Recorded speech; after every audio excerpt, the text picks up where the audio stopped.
भारत माँ के लाल तूने फर्ज अपना अदा किया, जान हथेली पे लेकर दुश्मनों का नाश किया। हम सभी की सुरक्षा करते करते तुम गहरी नींद सो गए और हम सभी को गौरवान्वित करके तुम शहीद हो गए। नमस्कार, स्वागत है आप सभी का आपके पसंदीदा कार्यक्रम डॉक्टर कंचन नेगी शो में, जिसका उद्देश्य है देश विदेश से विभिन्न क्षेत्रों में उत्कृष्ट कार्य कर रही शख्सियतों और संस्थाओं को आप सभी से रूबरू कराने का, विभिन्न पर्यटक स्थलों के साथ साथ इतिहास, विकास, विज्ञान और सरकार की योजनाओं को आम जनता तक पहुंचाने का। और आज की इस कड़ी में दर्शकों, हम आपकी मुलाकात एक ऐसी शख्सियत से कराने जा रहे हैं जो कि एक गौरवान्वित पिता हैं, शहीद मेजर भूपेंद्र सिंह कंडारी जी के। और आज हम आपको उनकी शौर्यवीर गाथा के बारे में रूबरू कराएंगे। तो चलिए करते हैं उनसे मुलाकात। नमस्कार सर, डॉक्टर कंचन नेगी शो में आपका हार्दिक स्वागत, अभिनंदन। डॉक्टर कंचन नेगी, आपका मैं हार्दिक स्वागत करता हूँ। दिल से बहुत खुश हूँ कि आपने मुझे समय दिया जी। अमूल्य समय निकाल कर, क्योंकि आपको मुझे पता है कि आपका बहुत बिजी शेड्यूल होता है। आप बड़े फेमस हैं, आपके मैंने कई शो देखे हैं। आपको दिल से मैं खुश होता था, हमेशा होता था। आज सामने आपको देखा, मैंने सही दिल से जो बता रहा हूँ सभी बता रहा हूँ। आपने मुझे समय दिया, आपने मेरे बेटे के बारे में जानने के लिए, जिसने देश के लिए अपने सर्वोच्च बलिदान देकर अपनी जान दी, सेना मेडल से भी अलंकृत हुआ। तो सर, हम सभी बड़े गौरवान्वित महसूस करते हैं शहीद भूपेंद्र कंडारी जी की शहादत को लेकर। तो पूछना चाहेंगे आपसे कि वो क्या पहले से ही आर्मी में जाना चाहते थे, बचपन से ही उनका इंक्लिनेशन था, या स्कूल के बाद, क्योंकि वो डीएवी कॉलेज से वो पढ़े हैं, डीएवी स्कूल से उनकी पढ़ाई हुई है, तो कैसे थे वो बचपन में? मैडम, मुझे लगता है कि ऊपर से ये बन के आया था, जैसे बताते हैं कि ऊपर से बन के आया है। वो मिलिट्री हॉस्पिटल में पैदा हुआ, चकराता में। मैं वहीं सर्विस करता था जी। आर्मी से कनेक्टेड था वहाँ। तो उसमें जब नर्स जो आई मुझे सूचित करने के लिए, तो उन्होंने कहा आपका बेटा हुआ है और बड़ा एकदम बहुत ऐसा लगता है कि ये मिलिट्री अस्पताल में भर्ती हुए जैसे मिलिट्री का ही ले आया है। उन्होंने पहला सेंटेंस मुझे यही बोला था जी। बड़ा खुश हुआ मैं, जैसे राजा महाराजा पिक्चरों में देखते हैं, मैंने भी जो मेरे पास था उसको दिया खुश होकर। मैंने कहा चलो कोई जैसे भी हो, तो खुश था। उसके बाद उसका ऐसा था कि बचपन से उसमें ये गुण थे। छोटा भाई इनका सब जानता है, ये दोनों भाई ऐसे रहते थे जैसे कि बिल्कुल भाई हैं, लेकिन इन दोनों में निजत में फ़र्क था। ये थोड़ा सबमिसिव था, वो सबमिसिव नहीं था।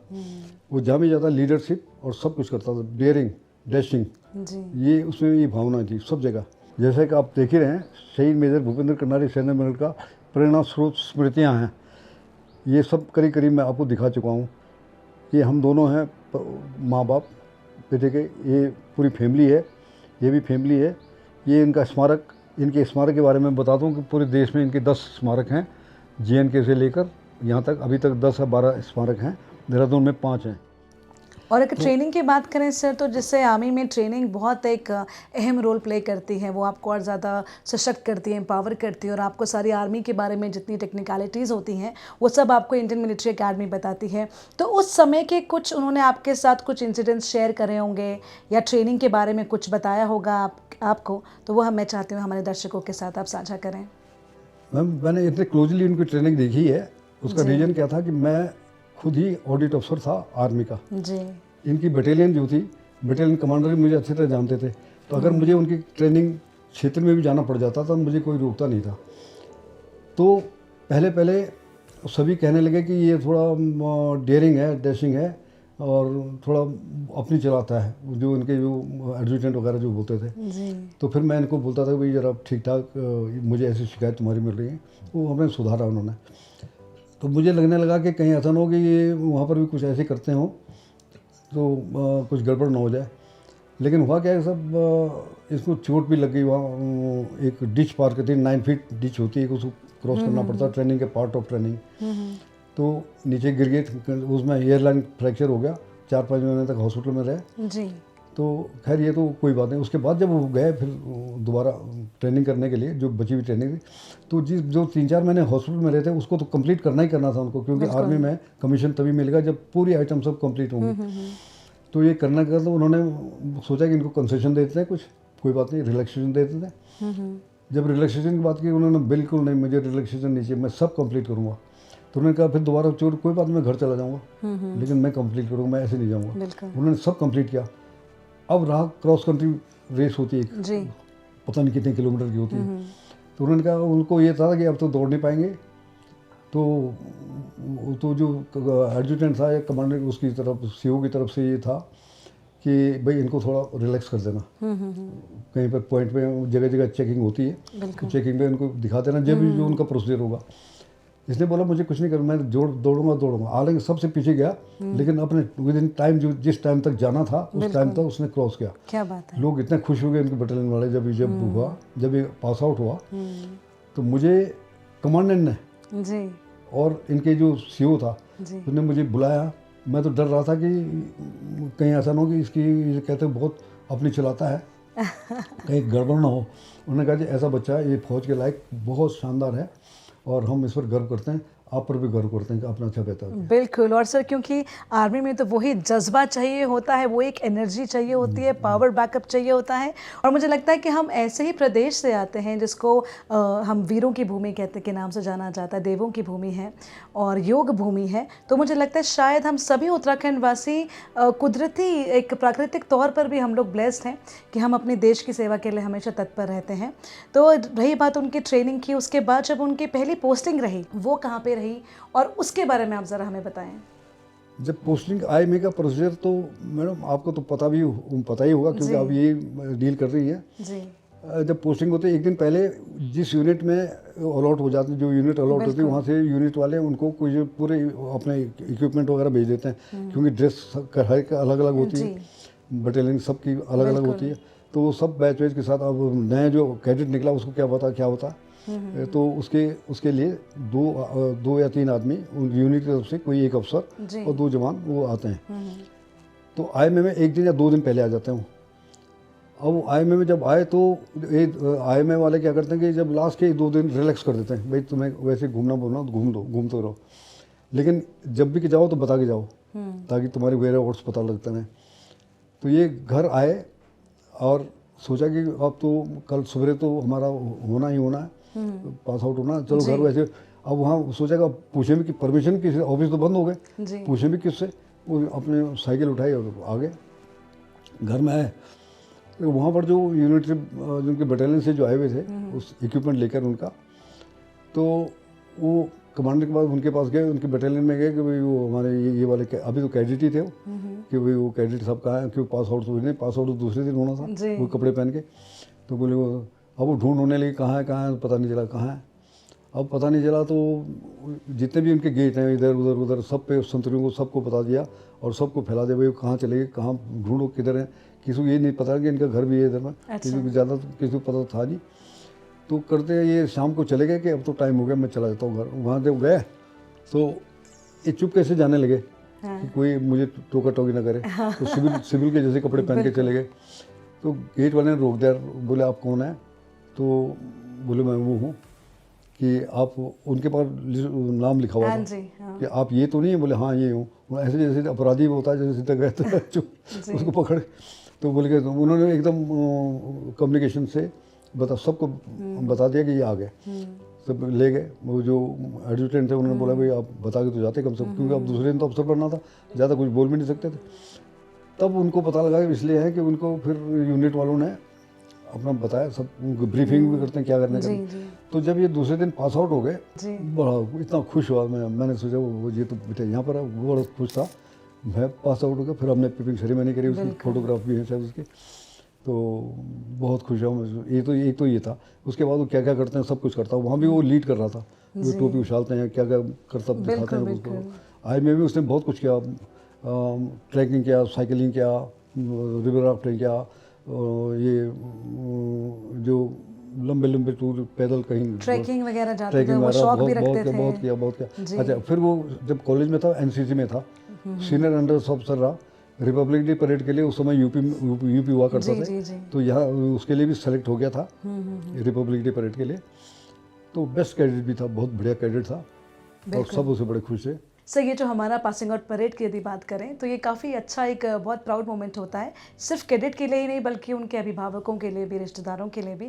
तो जैसा कि आपने बताया कि आपको बहुत अच्छा लगा जब फाइनली आपको मिल गया कि हाँ ये पास आउट हो रहे हैं। उसके बाद की जो जर्नी की बात करें या जो लाइफ एक यू टर्न ले लेती है, तो उस टाइम पे क्या आपके मन में विचार थे, कहीं पे ये डर था कि आज मेरा बेटा जो एक सैन्य अधिकारी बन गया है और काफ़ी चैलेंजेस रहेंगे आने वाले टाइम पे, वो खुशी ज़्यादा थी उनके अधिकारी बनने की, सैन्य अधिकारी, या कहीं ना कहीं वो डर भी था कि बस ये अब देश के लिए अब ये काम करने जा रहा है, तो कहीं वो जो डर एक रहता है पिता के दिल में वो था? बिल्कुल नहीं था, ऐसा कोई डर नहीं था। मुझे बहुत खुशी थी कि मेरा बेटा जो बचपन से सोच के आया था जी उसको बहुत ऑफर मिली थी, सिविल में भी इधर उधर अपॉर्चुनिटीज मिली थी, लेकिन उसका एम यहीं जाने का था। तो मुझे खुशी इस बात की थी कि उसको अपना एम मिल गया, और मुझे भी लग गया कि मैं भी गौरवान्वित फील करूँगा अपने को, मेरा बेटा अफसर है। तो जब वो चला गया तो ये तो मैंने कभी सोचा नहीं था। और फिर वो फाइटर पायलट के भी सेलेक्ट हो गया था जी। वहाँ पर। वो आई प्रॉब्लम आ गई थी उसको मेडिकली में, इसलिए वो उसको चांस दिया आर्मी में आने का। जी। तो उसने आर्मी में आना पसंद किया। तो सर पूछना चाहेंगे कि राजपूताना राइफल से वो थे, तो उसके बारे में क्या वो कुछ बताते थे, या कभी भी जब उनकी पोस्टिंग दूर दराज के क्षेत्रों में होती थी, जम्मू कश्मीर की यदि बात करें, तो कहीं ना कहीं आज भी ऐसा सबके दिलों में रहता है कि कोई अगर आपका बेटा कश्मीर की वादियों में कहीं सरहद पर है, और हम लोग चैन पे तो तभी सो पाते हैं क्योंकि यही लोग हमारी रक्षा करते हैं, सुरक्षा करते हैं, तो जब उनकी पोस्टिंग वहाँ पर थी तो कहीं ना कहीं आपको ये था, देखिए डर तो आपके अंदर कभी नहीं रहा, मुझे लगता है वो जज्बा जो उनके अंदर रहा वो आप ही के माध्यम से उनमें भी वो जीन बताती है। लेकिन जब वो वहाँ पे पोस्टिंग थी, क्या वो तभी भी आपसे संपर्क लगातार साधते थे, और घर में कितने दिन में छुट्टी आते थे? मैम संपर्क में तो हमेशा मेरे रहते थे, उस समय टेलीफोन ये मोबाइल वगैरह सब हो गए थे। और जब उनकी पहली पोस्टिंग जब हुई तो JNK में हुई थी, तो वहाँ से भी उनके बारे में जैसे लोगों के दिमाग में होता है, मैं तो इतना खुश होता था कि जहाँ भी जाएगा कमांड करेगा, बहुत लीडरशिप की बड़ी फीलिंग थी उसमें। तो जहाँ भी रहेगा नंबर 2 तो हो ही नहीं सकता, नंबर 1 ही रहेगा जहाँ भी जाएगा। लेफ्टिनेंट बन के गया था, उसको कैप्टन का रैंक देकर उसको कंपनी कमांडर बना दिया था कि जो कमांडर जो देखा भाई ये तो बिल्कुल ठीक है जी। तो फिर वहाँ से उसके बाद फिर इधर उधर काफ़ी गया, पुणे उना इधर मेरा। जब वो पीस में आया कुछ सालों बाद जयपुर में, उनके जयपुर में पीस में आया था, तो मैम उसकी कमांडिंग जितने भी उसके कमांडिंग अफसर हैं वो नंबर 1 पोजीशन पर रहता था उनके गुड फेथ में, वो अच्छा उसमें था। और सर ये तो कितने किस्से रहते हैं, और पूरे जीवन भर कुछ ना कुछ हर एक पड़ाव में, हर एक उम्र में, मुझे लगता है कि माँ बाप के लिए तो वो छोटा सा बच्चा चाहे कितनी भी उम्र हो जाए वो बच्चा बच्चा ही रहता है।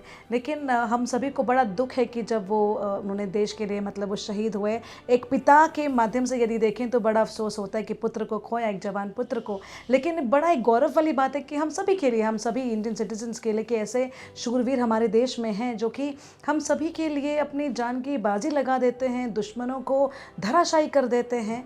तो दो जो ये हम टेररिस्ट की यदि बात करें, आतंकवादियों की बात करें, उन्होंने उनको भी मार गिराया और ख़ुद भी खैर वो शहीद हुए। तो उस समय पे जब आपको खबर मिली या ऐसा सिलसिला रहा, और तो उसके बाद मतलब क्या आपको कुछ सपोर्ट मिला आर्मी से, या आप उनके पिता हैं तो क्या थी वो उस टाइम पे, उस टाइम के समय जब आपको खबर मिली ऐसा, तो मैं चाहूँगी थोड़ा सा ज़्यादा आप हमको बता पाएँ उस समय के बारे में। मैडम 29 तारीख की बात है, 29 जून की बात है 2003। हम सुबह 10 बजे का समय था। हम घर में 4 व्यक्ति थे, मैं, मेरी मैडम, मेरी बड़ी बेटी जो एडवोकेट और नोटरी और जुडिशरी पास थी वो थी, और बहू थी, उनकी मिसेज थी। हम 4 घर में थे। तो पहले तो किसी कर्नल साहब का फ़ोन आया वहाँ से कि आपके बेटे को चोट लगी। तो मैंने सोचा फौज में है, लग गई कोई चोट, बता दिया उन्होंने, कोई बात नहीं। तो थोड़ा दुख तो हुआ।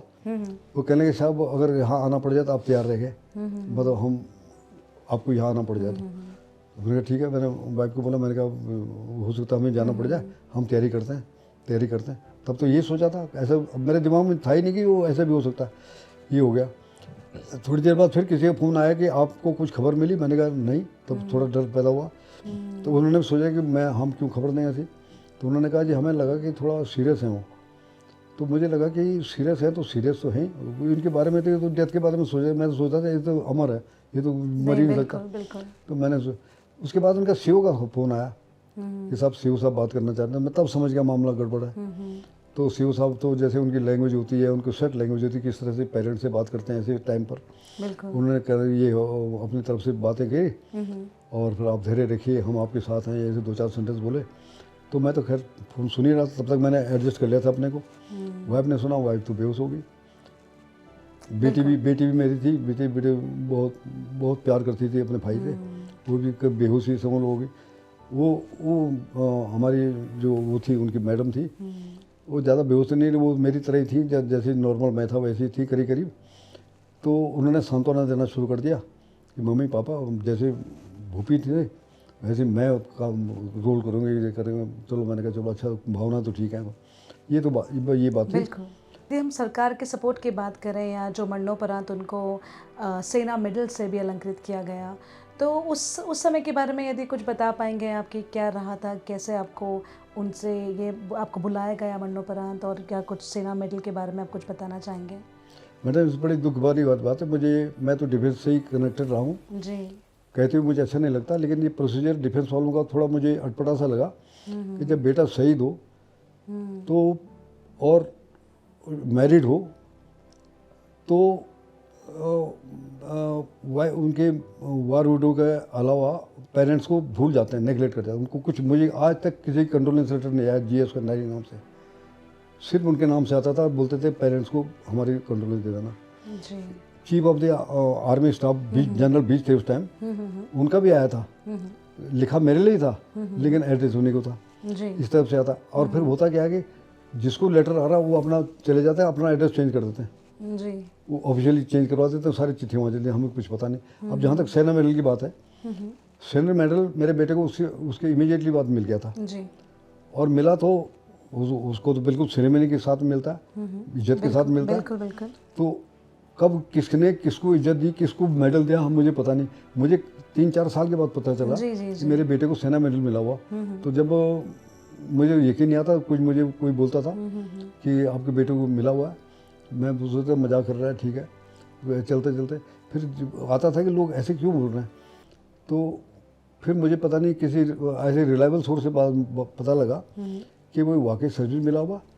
तो जिसने मुझे बोला कि आपको मिला, आपको पता ही नहीं, मैंने कहा नहीं। बोले हैं आपको पता ही नहीं है, मैंने कहा ना मुझे पता ही नहीं। और बल्कि उस टाइम पे तो सोशल मीडिया का इतना कुछ, इंटरनेट भी नहीं था और इतने ज़्यादा सोशल मीडिया में लोग एक्टिव भी नहीं थे, तो उस समय में तो जाहिर सी बात है। लेकिन अभी भी मुझे लगता है सर कि जिस हिसाब से अभी कुछ केसेस हमने देखने को और सुनाई पड़े, आज की डेट में मेरी बेटे की पूरी सैलरी वो खुद करना, क्योंकि उसके बेस पर उसको जो है प्रमोशंस मिल गए हैं, आज वो फुल कर्नल है। अपनी सैलरी, मेरे बेटे की सैलरी जब तक उसका टिल रिटायरमेंट उसको मिल रही है, और जो पैसा यूपी गवर्नमेंट से या स्टेट गवर्नमेंट जिसने भी दिया है वो सारा उसके पास है। हमने कोर्ट केस में उसकी जो है रुपया था इसका अशोक चक्र का, और पेंशन के लिए लिखा था, ऑर्डर हो गए थे हाई कोर्ट से, लेकिन आदमी ने पेंशन उसकी आज तक नहीं रोकी है। उसको पेंशन मीन्स जो फुल सैलरी मेरी बेटी की है वो उसको आज भी मिल रही है, और वो कर्नल है आज की डेट में। तो उनके पास 2 सैलरी, 2 सैलरी, फुल 2 सैलरी, अपनी भी और मेरे बेटे की भी। और पेरेंट्स को कुछ मिला? पेरेंट्स तो खाली बैठे हैं, बैठे हैं आपके सामने। कोई मतलब नहीं ना, हमारे पास कोई मेडिकल, हमें कोई मेडिकल की फैसिलिटीज़ मिली है गवर्नमेंट से, कोई चीज़, जबकि मेरा बेटा अशोक चक्र भी देता है। और जो काम उसने किया है, शायद आप पूरी फौज को उठा के देख लीजिए कि कोई इस तरीके, और ये 250 साल में पैरा का पहला अशोक चक्र है जो मोहित ने लिया है। अमर शहीद अंशुमान सिंह के बहादुर माता पिता हमारे साथ हैं। कीर्ति चक्र अंशुमान सिंह की पत्नी और माताजी को मिला, लेकिन वो कीर्ति चक्र इनके घर नहीं आया है, अधूरा है। ये पोस्टर तो है, यादें तो हैं, लेकिन सम्मान हाथ में नहीं है। और हमने देखा कि किस प्रकार से जब हस्बैंड आर्मी में होता है, शहीद हो जाता है, तो वाइफ का जो इमीडिएटली उसी टाइम पे जो संबंध खत्म हो जाते हैं और वो अपने घर चले जाते हैं, आपने कहा एड्रेस चेंज कर देते हैं। तो मुझे लगता है कहीं ना कहीं अगर आर्मी में भी कुछ ऐसा कुछ निकल के आए कि जो 60-40 की बात भी हुई थी कि 60% या 40% मिले अभिभावकों को भी और पार्टनर को भी, तो मुझे लगता है कि आप कितना ज़्यादा सहमत होंगे इस बात से कि ये जल्दी से जल्द होना चाहिए, क्योंकि आने वाले समय में न जाने कितने ऐसे वीर पुत्र होंगे जो कि शहीद होंगे, और यदि उनके माता पिता को नहीं पूछा जाएगा या उनको कुछ मान सम्मान नहीं दिया जाएगा, तो आपका क्या कहना है इस बारे में?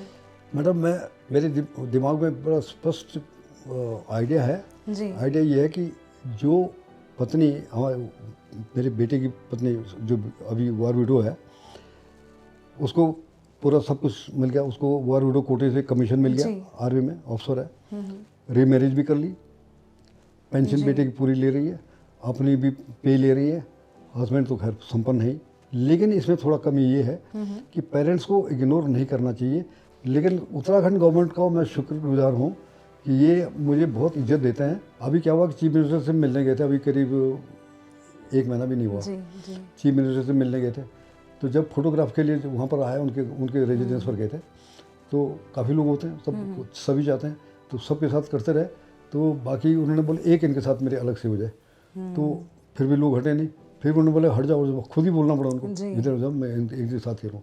कितने सम्मान की बात है। सही बात है। वो चाहते थे कि शहीद के पिता के साथ में हमारी फ़ोटो हो। बिल्कुल बिल्कुल तो मुझे उस समय बहुत खुशी हुई।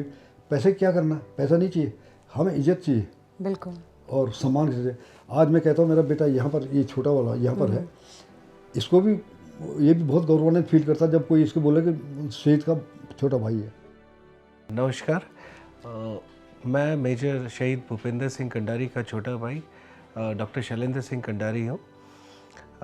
मैं और मेरा बड़ा भाई हमेशा बचपन से हम लोग एक हमारे में भाई का रिलेशंस कम और एक दोस्त का रिलेशन ज़्यादा था, और बचपन से हम लोग साथ में रहे। पढ़ाई भी हमने लगभग साथ ही किया है, बल्कि हम लोग चारों भाई बहन एक ही स्कूल में, हम केवी केंद्रीय विद्यालय में पढ़ते थे। सब में 2-2 साल का डिफरेंस था हमारे में।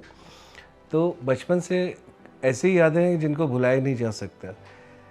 और उसके बारे में बताओ तो बहुत ही ज़्यादा डिसिप्लिन था, हार्ड वर्किंग था, एंड बहुत ज़्यादा मतलब हर चीज़ में वो एक्टिवली पार्टिसिपेशन था। और एक और उसकी पर्सनल बात बोले तो सिंपैथी और एपैथी दोनों थी उसमें। ये बात मैं इसलिए बोल रहा हूँ कि कई इंसिडेंट्स ऐसे हुए ज़िंदगी में जिससे मैं ये सब चीज़ें, डिसिप्लिन की बात करें तो डिसिप्लिन में वो ऐसा डिसिप्लिन था कि वो हम दोनों बचपन में हम लोग चारों साथ ही पढ़ते थे, बट उसका एक उसका ये सेट कर देता था कि मॉर्निंग में उठ के हमें 4 बजे से पढ़ाई शुरू करनी है।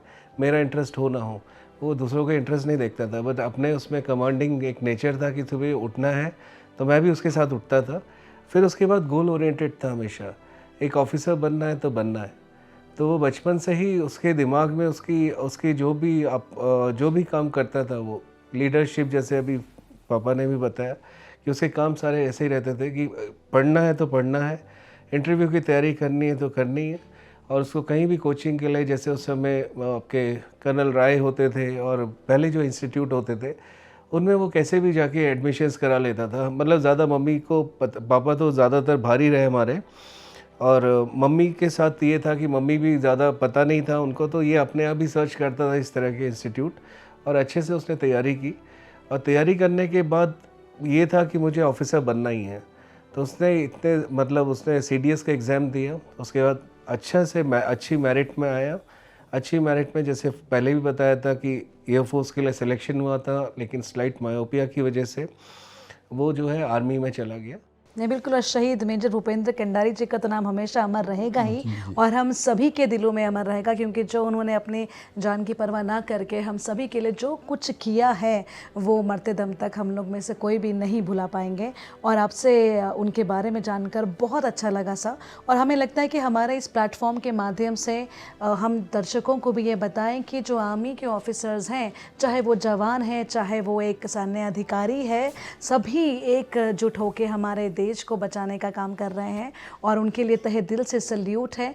और कहते हैं ना कि जो ज़िंदगी है वो बिल्कुल एकदम सरल नहीं रहती, उतार चढ़ाव सबकी ज़िंदगी में रहता है, और हम सभी को उनका मान सम्मान करना चाहिए। और जो हमारे शहीद हुए हैं, जो हमारे भाई बंधु, उनके माता पिता को यदि प्रॉपर सम्मान नहीं मिल रहा है तो कहीं ना कहीं कमी मुझे लगता है कि हमारी है, हमारे समाज की है।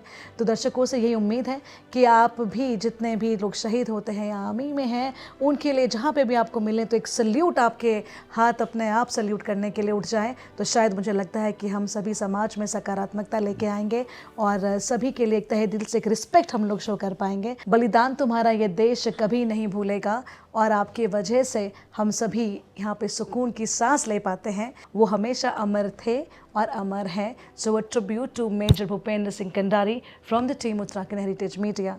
नमस्कार। अच्छा।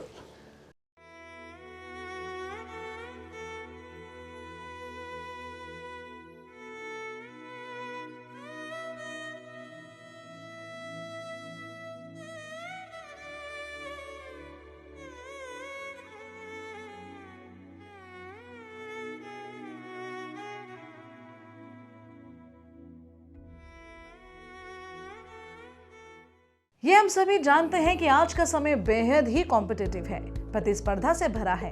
इसीलिए हर अभिभावक चाहते हैं कि स्कूल के बाद भी उनके बच्चों को सही मार्गदर्शन मिल सके, स्कूल सब्जेक्ट्स के बारे में विस्तृत से जानकारी मिल सके, उनकी नॉलेज और इन्हांस हो जाए और वे अपनी क्लास में सबसे अच्छा स्कोर करें।